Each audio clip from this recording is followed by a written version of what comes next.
আপনার ফেভারিট সেলিব্রিটির সব latest update পেতে সাবস্ক্রাইব করুন আমাদের চ্যানেলে আর বেল আইকনে ক্লিক করতে ভুলবেন না।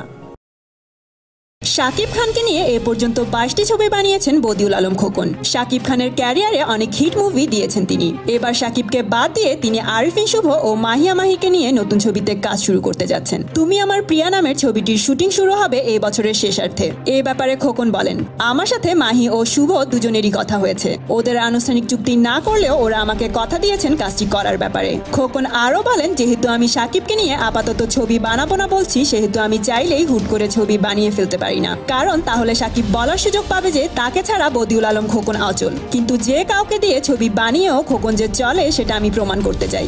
এর জন্য গল্প, শিল্পীদের গেটআপ থেকে শুরু করে সবকিছু নিয়ে ভালোভাবে ভেবেচিন্তে সিদ্ধান্ত নিতে হচ্ছে।